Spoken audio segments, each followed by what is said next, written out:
महाकाय सूर्यकोटि समप्रभ निर्विघ्नं कुरु मे देव सर्वकार्येषु सर्वदा। जब रात होती है तो हम एक दिया जला देते हैं और उसकी रोशनी में खुद को महफूज समझते हैं, मगर उस रोशनी के परे जो अंधेरा है वो अपने अंदर बहुत सारी कहानियां समेटे हुए है और इन्हीं कहानियों को आप पर लेकर आता है।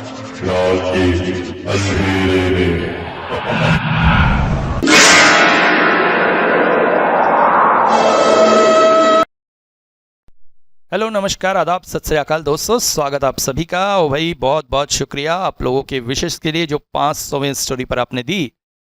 और दोस्तों, मैंने पिछले दिनों बैठकर एक एनालिटिक्स निकाला, एनालाइज किया और देखा भैया सच में आप लोगों के प्यार की वजह से मेरा चैनल बहुत खास हो गया है। दूसरे चैनल भी हैं जिनमें स्टोरीज पोस्ट होती हैं, कमेंट्स भी आते हैं, मगर इस तरह के कमेंट कभी नहीं आते। ये शायद मेरा ही इकलौता यूट्यूब चैनल है जहाँ पे लोग भाई बहन की तरह मुझे प्यार करते हैं, भाई कहते हैं, दोस्त की तरह मुझे प्यार करते हैं, सर कहते हैं। और यही नहीं, मेरे चैनल पर कुछ ऐसे बड़े भी हैं जो दिल से मुझे आशीर्वाद देते हैं, बेटा जी कहकर। और ये सचमुच बहुत अजीब सी बात है कि एक चैनल पर इस तरह के अलग अलग तरह के विशेष आना और एक चैनल का एक छोटे से परिवार की तरह बन जाना, ये आप लोगों के प्यार की वजह से ही है। और मैं तहे दिल से आप लोगों का इसके लिए शुक्रिया करता हूँ। दूसरे चैनल्स पर लोग इस तरह की कमेंट्स कभी नहीं भेजते हैं, जैसे प्यारे प्यारे कमेंट्स, जैसे प्यारे प्यारे आशीर्वाद और जैसे प्यारे प्यारे विशेष आप लोग भेजते हैं। और शायद इसी वजह से मैं आगे बढ़ रहा हूँ और बढ़ता रहूँगा। आप लोगों का तहे दिल से इस बात के लिए शुक्रिया। हाँ, ये ज़रूर है कि चैनल में एक्टिविटी थोड़ी कम है यार। दूसरे चैनल्स पे लोग जैसे इन्वॉल्व होते हैं वैसे आप लोग नहीं होते हैं। अब ऐसा किस लिए है ये तो पता नहीं, क्योंकि मैं तो बहुत कुछ नया नया सोचता रहता हूँ, मगर लोगों के इन्वॉल्वमेंट ना होने की वजह से थोड़ा सा निराश हो जाता हूँ। जैसे अभी सोच ही रहा हूँ कि मर्डर मिस्ट्री की एक कॉन्सेप्ट चालू करूँ, मगर उसमें फिर ऐसा हो जाएगा कि भैया एंड में जवाब तो आप लोगों को ही देना है। और फिर ऐसा होगा कि कहानी डालने के बाद कोई भी जवाब नहीं आएगा और फिर मुझे ही उस कहानी का जवाब देना पड़ेगा, जैसा अभी बीच में कॉन्टेस्ट में हुआ, आंसर ही नहीं आए। तो इसी को सोचकर थोड़ा सा निराश हो जाता हूँ, थोड़ा सा इस तरफ जाने में, आगे बढ़ने में डरता हूँ। और फिर जैसा कॉन्सेप्ट है उसी में कहानी पोस्ट कर रहा हूँ, क्या करूँ। दूसरी तरफ ये भी सोचता हूँ यार कि शायद मेरे चैनल पे जितने लोग हैं ये सब व्यस्त लोग हैं, अपनी ज़िंदगी में बहुत ज़्यादा व्यस्त हैं, समय नहीं उनके पास, किसी तरह से समय निकालकर मेरे चैनल सुन लेते हैं। बाकी चैनलों पे सारे वेले बैठे हैं, काम धंधा नहीं, क्या करे तो जुड़े रहते हैं। तो ये सोचकर थोड़ा अच्छा भी लगता है भाई, चलो फालतू लोग चैनल पे नहीं है, जितने हैं सब स्टैब्लिश अच्छे लोग हैं जो सिर्फ कहानी सुनने आते हैं। तो कोशिश करिए थोड़ी इन्वॉल्वमेंट आप लोगों की बढ़ाने की, ताकि चैनल का जो रूप है थोड़ा सा बदले, थोड़ा सा और इंटरेस्टिंग करे। अभी क्या होता है, मैं बार बार कह रहा हूँ सिर्फ मैं ही सुनाता हूँ, मैं ही सुनाता हूँ, मैं ही सुनाता हूँ। कई लोगों ने कहा स्टोरी भेजेंगे, स्टोरी भेजेंगे, आज तक एक या दो को छोड़ के स्टोरी नहीं आई। थोड़ा सा इन्वॉल्वमेंट बढ़ाइए यार, ताकि चैनल को थोड़ा डिफरेंट करें। कुछ स्टोरीज मैं सुनाऊँ, कुछ आप लोगों की तरफ से मैं आउटपुट पाऊँ तो बड़ा मज़ा आएगा। खैर, बाकी तो जैसा चल रहा है बहुत अच्छा लग रहा है। चलिए आज की स्टोरी सुनते हैं। आज तारानाथ अपने चिर परिचित हुक्के वाले अंदाज में बैठे हुए थे। पता चल रहा था आज उनका मूड काफी अच्छा है। हम लोग को आते ही बोले, अरे आओ आओ आओ, बैठो बैठो। आज बहुत बहुत पुरानी यादों में खो गया था और उन्हीं यादों में एक बहुत भयानक सी घटना की याद आ गई। सोच कर ही रखा था अगर आज तुम लोग आते हो तो वही सुनाऊंगा। कौन सी घटना? हाँ, ये घटना आज से कई साल पहले की है।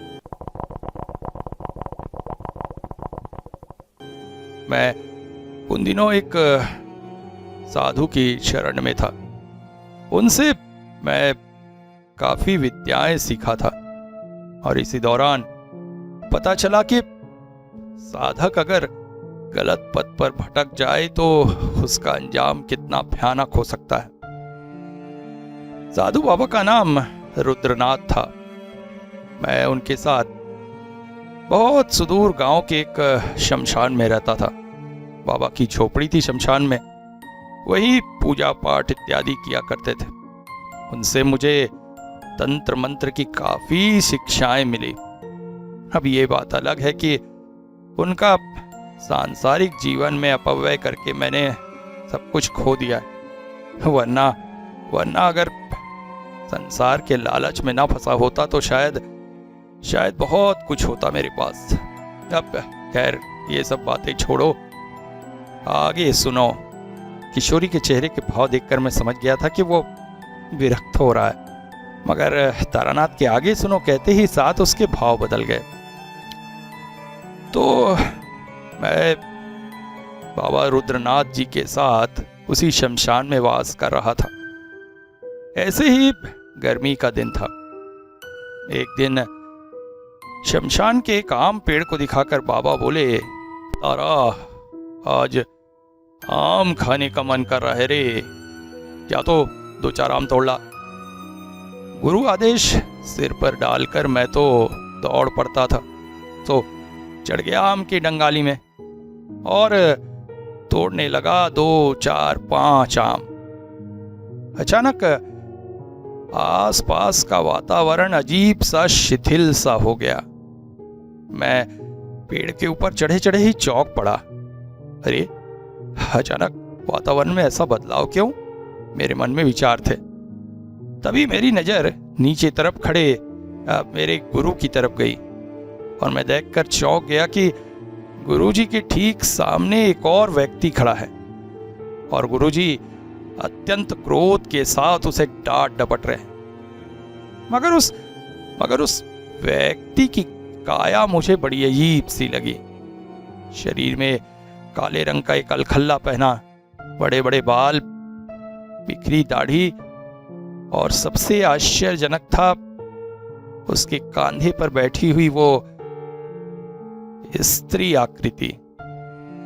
नहीं, पूरी तरह से स्त्री नहीं थी वो, मगर उसके बड़े बड़े बाल थे, इसी वजह से मैं उसे स्त्री आकृति कह रहा हूं। व्यक्ति बार बार अपने कंधे को झटकता था, जैसे उसके कंधे में बैठे किसी चीज को हटाना चाहता हो।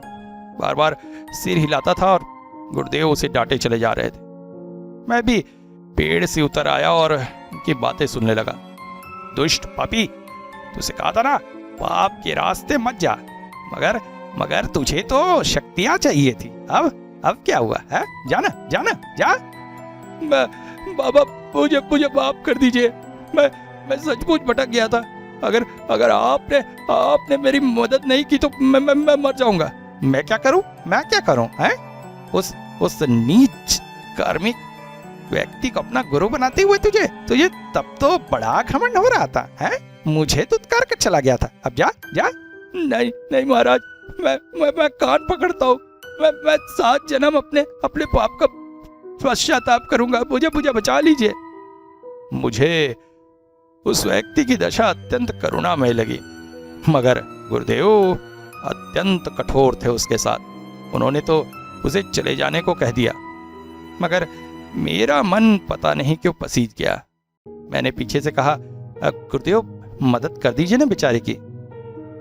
गुरुदेव ने एक बार उस व्यक्ति की तरफ देखा और फिर मेरी तरफ देखा, फिर पास ही के पेड़ के नीचे बने अपने आसन पर जाकर बैठ गए।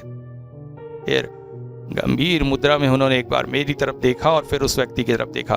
फिर बोले, तारा तू कह रहा है करके इसकी मदद कर रहा हो, वरना ये नीच इस लायक नहीं है कि इसकी मदद की जाए। फिर उस व्यक्ति की तरफ देखकर बोले, जब पाप किया है तो पश्चाताप भी तुम्हें ही करना पड़ेगा। कहाँ किया था यह सारे कुकर? जी थुलु शमशान में। ओह, बड़ी अच्छी जगह चुनी थी, हैं? अब जा उसी शमशान के ईशान कोट की मिट्टी उठाकर वापस लेकर आ। उसी मिट्टी से कुछ किया जा सकेगा, समझा? जा जल्दी। और सुन, रात 12 बजे तक वापस लौट आना, वरना मैं कुछ नहीं कर पाऊंगा। वो व्यक्ति चुपचाप वापस चला गया। जिस शमशान का नाम लिया गया वो मेरे और बाबा के रहने वाले शमशान से करीब 8 कोस दूरी पर था। इतनी दूर जाना आना बड़ा मुश्किल था। यहाँ एक बात बता दूं, शमशान बड़ी पवित्र जगह होती है। मनुष्य की अंतिम यात्रा का वो साधन है। वहीं पर शरीर पंचभूतों में मिलता है। इसलिए शमशान से ज्यादा पवित्र जगह इस दुनिया में कुछ नहीं है। परंतु कुछ दुष्ट और लालची स्वभाव के लोग इन शमशानों में अब देवी और देवताओं की साधना करते हैं। क्योंकि जगह अत्यंत पवित्र होती है, इसलिए साधना में सफलता बहुत जल्दी मिलती है। और इसके साथ साथ अपनी गलत क्रियाओं से उन अब देवी देवताओं को तो जगा तो लेते हैं, मगर उनको अपने वश में नहीं रख पाते, मुक्त नहीं कर पाते, और ऐसे में वो उस शमशान में ही रह जाते हैं और अपने पाप कर्म में लिप्त रहते हैं। जिस तुलु शमशान की बात की गई थी वो भी एक ऐसा ही शमशान था। वहां रात तो रात, दिन में भी लोग जाने में डरते थे। और ऐसे ही अपवित्र शमशान में उसने वो किया था, मगर किया क्या था? मैंने गुरुदेव से पूछा, गुरुदेव क्या इस पर मृत्यु योग है? हाँ रे तारा, मृत्यु योग है, मगर ये बच जाएगा।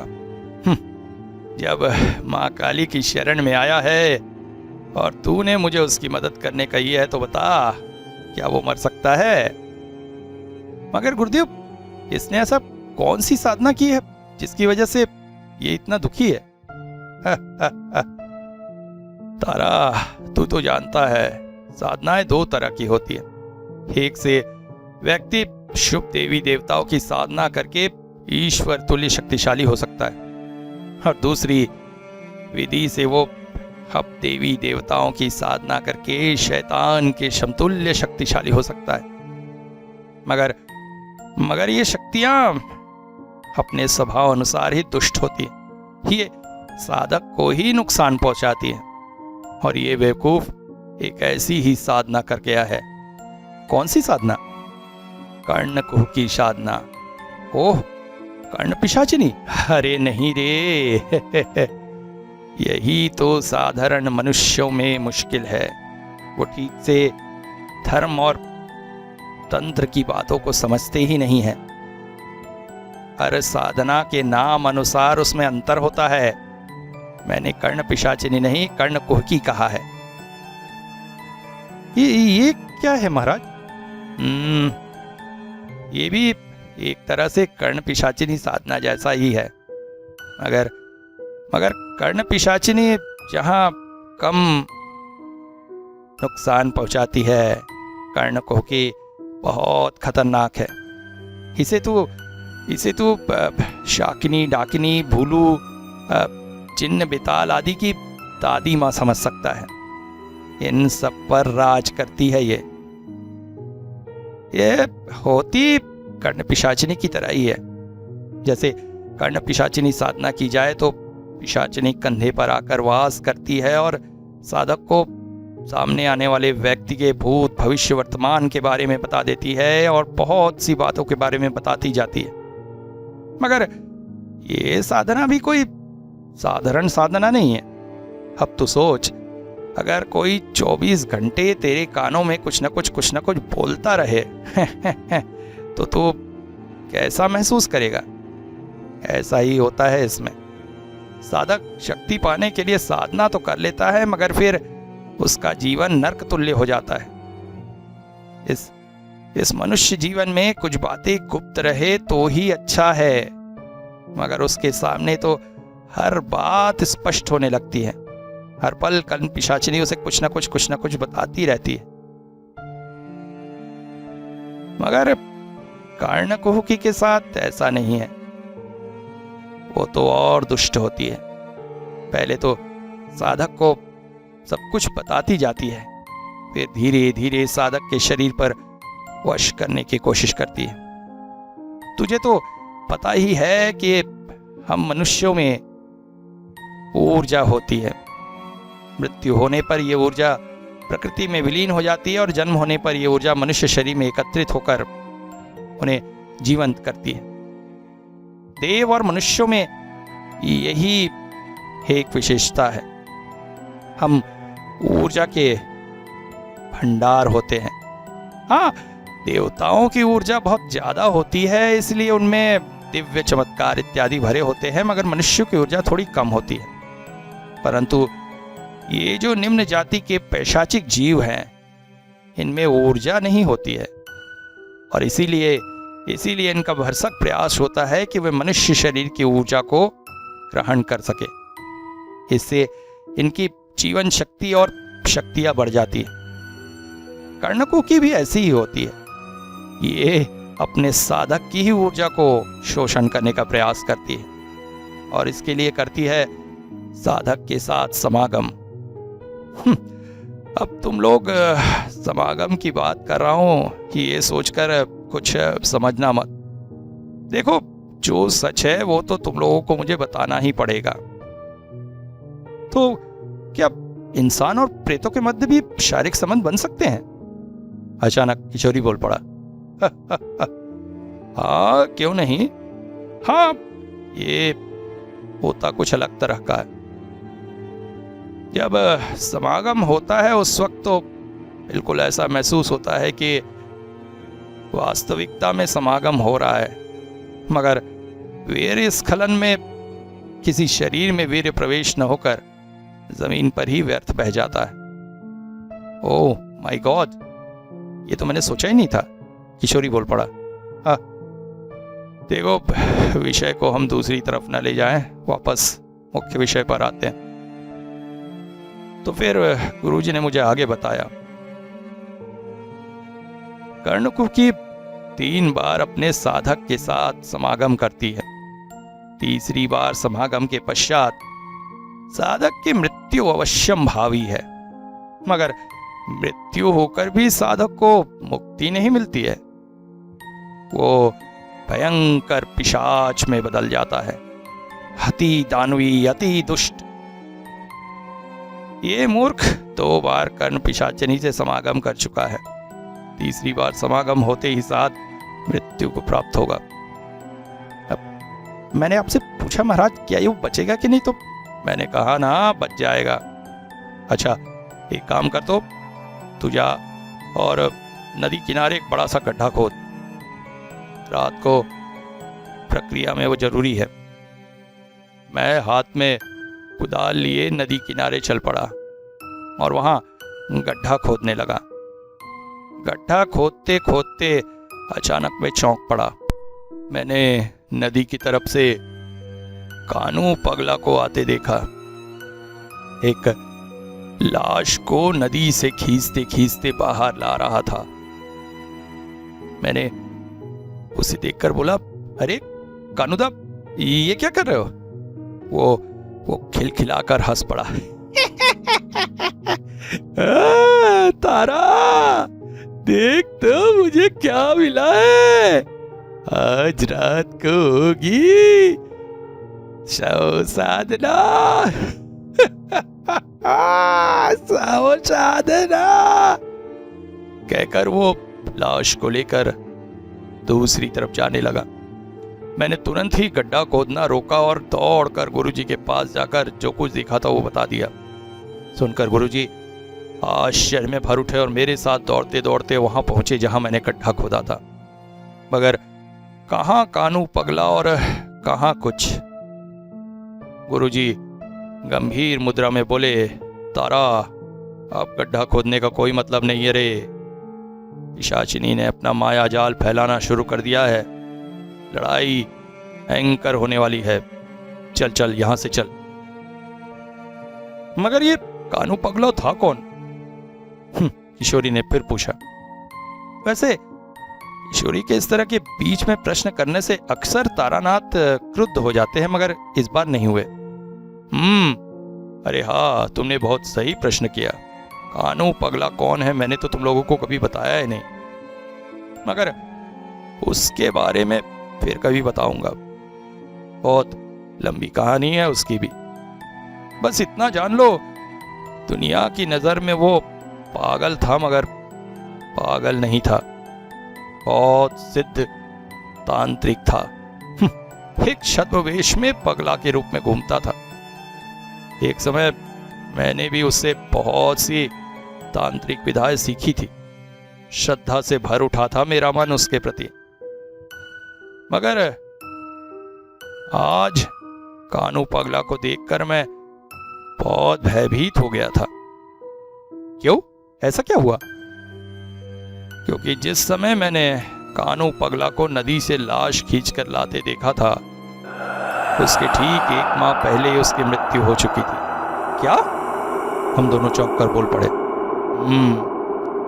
यही तो आज की कहानी की सबसे बड़ी विशेषता है।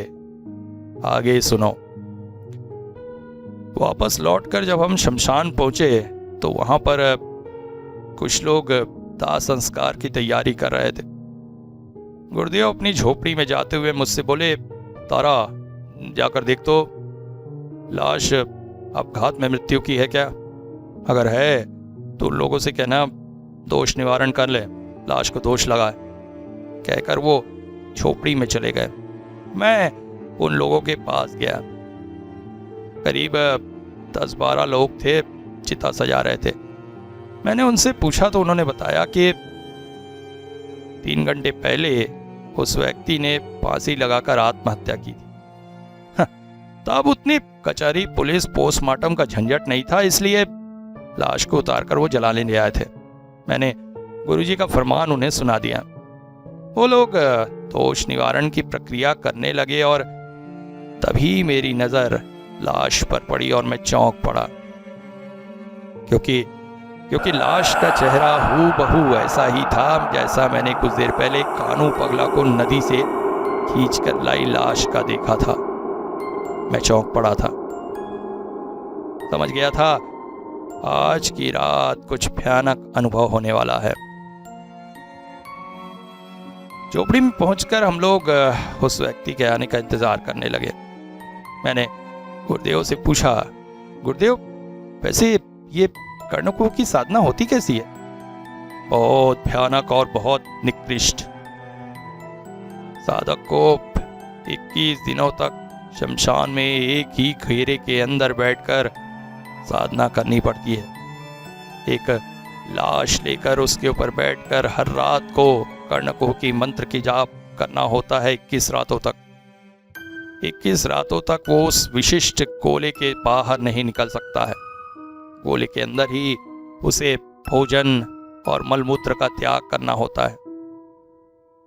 साधना करते करते हर रात उस लाश के कुछ हिस्सों को खाना पड़ता है और इसके साथ ही अपना मल अपने कान में लगाना पड़ता है। शरीर को अपने मूत्र से रातों को धोना पड़ता है। इतना घृणित कृत्य करना होता है। फिर 21वीं रात को 11 काले मुर्गों के रक्त की बलि देनी होती है। तब कर्णकुह की प्रसन्न होकर साधक के कंधे पर आकर बैठ जाती है और उसे भूत भविष्य वर्तमान की सारी बातें बताना शुरू कर देती है। ओह, बहुत ही निकृष्ट साधना है ये तो। हाँ, मगर शक्ति के लालच में लोग ऐसा करते हैं, पर इस मूर्ख की तरह नहीं। जो समझदार साधक होता है कर्णकुकी से अपना काम निकालकर फिर उसे मुक्त कर देता है, मगर कुछ मूर्ख साधक होते हैं जो उसे मुक्त करना नहीं जानते हैं और उसके जाल में फंसकर खुद प्रेत बन जाते हैं। रात धीरे धीरे गहरा रही थी। शमशान में एक खुले जगह पर बाबा ने एक बड़ा सा गोल घेरा बनाया और फिर उस घेरे के अंदर मैं और बाबा बैठे हुए थे। बाबा हवन कर रहे थे, कुछ मंत्रों का जाप करते हुए यज्ञ में आहुति दे रहे थे। आहुति देते देते अचानक वो बोले, तारा, मनुष्य का लालच कभी उसका पीछा नहीं छोड़ता है। मैं तुझसे कई बार कहता हूं साधना के पथ पे चलना है तो सिगरेट बीड़ी इत्यादि मत पीना, तंबाकू वगैरह का सेवन मत करना, अधिक भोजन मत करना, मगर क्या मैं खुद लालच छोड़ पाया हूँ? आज भी मीठे आम के फल मुझे आकर्षित करते और आम मिले तो मैं झपट पड़ता हूँ उन पर। यही तो मानव जीवन की वास्तविकता है। तभी अचानक बाबा मुझसे बोले, अरे तारा, वो सामने आम के पेड़ से एक पका हुआ आम गिरा है रे, जा तो लेकर आ। मैं चौंक पड़ा। बाबा ने मुझसे कहा था कि उस घेरे से बाहर न निकले, अब खुद बाबा कह रहे थे कि आम ले आऊं। मैं थोड़ा जाने में हिचकिचाया। इस पर बाबा बोले, अरे मूर्ख, बैठा क्या है, जा लेकर आ। मैं ही बोल रहा हूं तुझसे, कुछ नहीं होगा तुझे, जा लेकर दौड़कर वापस आ जा, मैं तेरी रक्षा करूंगा। गुरु का आदेश था, इसलिए मैं अमान्य नहीं कर सकता था। उठकर कोले से बाहर जाकर आम उठाकर मुड़ ही रहा था कि अचानक मैंने महसूस किया जैसे मेरा शरीर हवा में लटक गया है। मैं जोर से चीखा, बाबा! और तभी मैंने देखा गुरुदेव की आंखें अंगारों से जल रही है। मूर्ख, तुझे गोले से बाहर जाने किसने कहा? आप ही ने तो कहा था। बेवकूफ, अपने गुरु की वाणी और दुष्ट शैतान की वाणी में तुझे अंतर समझ में नहीं आता है। और तभी मैंने महसूस किया कि मेरे पास ही कोई और भी है। नजरें उठाकर जब उस ओर देखा तो शरीर जैसे अंदर तक कांप उठा था। मेरे पास ही हवा में एक स्त्री मूर्ति लहरा रही थी। उसके खुले हुए केश मानो नाग की भांति हवा में फन मार रहे थे, और सबसे भयानक था उसका चेहरा। ओफ, क्या भयानक चेहरा! उसे देखा नहीं जा सकता। वो भयानक खूंखार हंसने के साथ सांप जैसे हिसहिसाते शब्द बोलने लगी।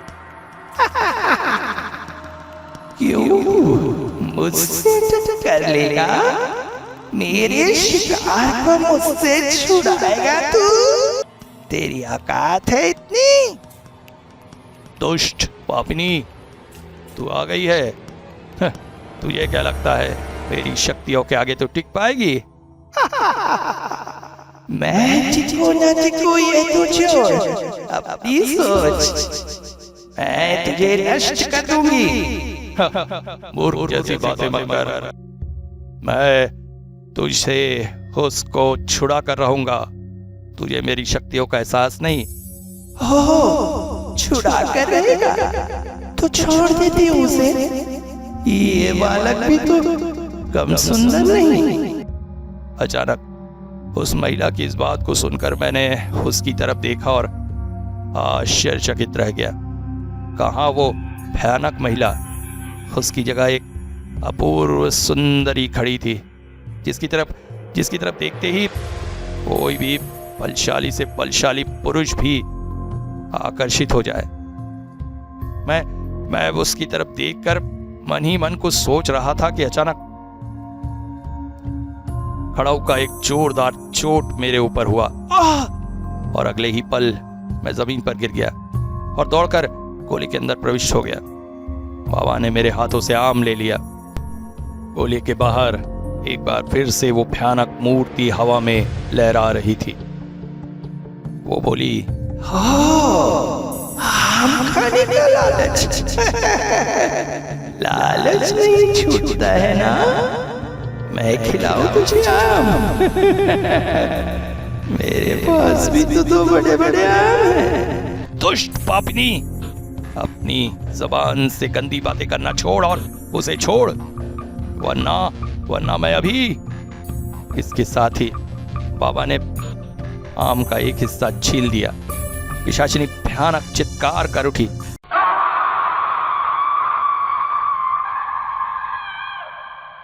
मैंने देखा उसके शरीर पर कई जगह पर घाव हो गए थे। मगर एक शर्त, मुझे खून पिलाकर मेरी प्यास शांत कर। ठीक है, मैं तुझे रक्त पिलाऊंगा, पर पहले उसे छोड़। नहीं, पहले रक्त से मेरी प्यास बुझा। इसके साथ ही बाबा ने मेरी ओर इशारा किया। बाबा के कहने अनुसार मैं पहले से ही 11 काले मुर्गों के रक्त से भरी कटोरी पास रखे बैठा था। वो मैंने बाबा की ओर बढ़ा दी। फिर एक आश्चर्यजनक दृश्य देखने को मिला। बाबा रक्त को आम के ऊपर डालते जा रहे थे और आश्चर्यजनक तौर पर हवा में रक्त प्रकट होकर उस पिशाचिनी के मुंह के अंदर प्रविष्ट हो रहा था। मुझे समझ में आ गया, बाबा ने पिशाचिनी को उस आम के अंदर बांध दिया था। फिर पूरा रक्त डालते ही पिशाचिनी अट्टहास कर उठी। मेरी प्यास बुझ गई, अब मैं चलती हूँ। दुष्ट पापिनी, उसे छोड़कर जा। उसे कैसे छोड़ दूं? उसके साथ तो मुझे तीसरी बार समागम करना है। ओ, तो तू अपने वचनों से भटकेगी? तो ले मजा चक। और अगले ही पल बाबा ने वो आम अग्निकुंड में डाल दिया। पूरा शमशान भयानक चीख से गूंज उठा और उसके साथ ही धड़ाम से कुछ गिरने की आवाज आई। मैंने चौंक कर देखा, वही तांत्रिक था, हमारे सामने पड़ा हुआ था। उसे बाबा ने कर्णकुहकी के चंगुल से मुक्त कर लिया। इसके बाद वो कुछ दिनों तक जीवित रहा। कर्णकुहकी ने उसके जीवन शक्ति को पूरी तरह से सोख लिया था, इसलिए अधिक दिनों तक वो जीवित न रहा। मगर जब तक रहा तब तक उसके सानिध्य से मुझे पता चला कि सच में वो बहुत ज्ञानवान इंसान था। अगर गलत रास्ते पर न गया होता तो शायद तंत्र के क्षेत्र में बहुत तरक्की करता। उससे भी मैंने कुछ तंत्र क्रियाएं सीखी थी। एक दिन वो मुझसे बोला, तारा, अपने गुरु का साथ कभी मत छोड़ना रे। तेरा गुरु बहुत महान है, बहुत शक्तियां है उसमें, मगर कभी अपनी शक्तियों का व्यर्थ इस्तेमाल नहीं करता है। चाहे तो इस संसार पर राज कर सकता है, मगर इस संसार में रहना उसे नहीं भाता है। यहाँ शमशान में झोपड़ी में रहता है रे। उनकी बातें सुनकर मेरा मन सचमुच मेरे गुरु के प्रति श्रद्धा से भरा आया था। आज भी जब भी गुरु की याद आती है, माथे पर हाथ अपने आप चला जाता है उन्हें प्रणाम करने के लिए।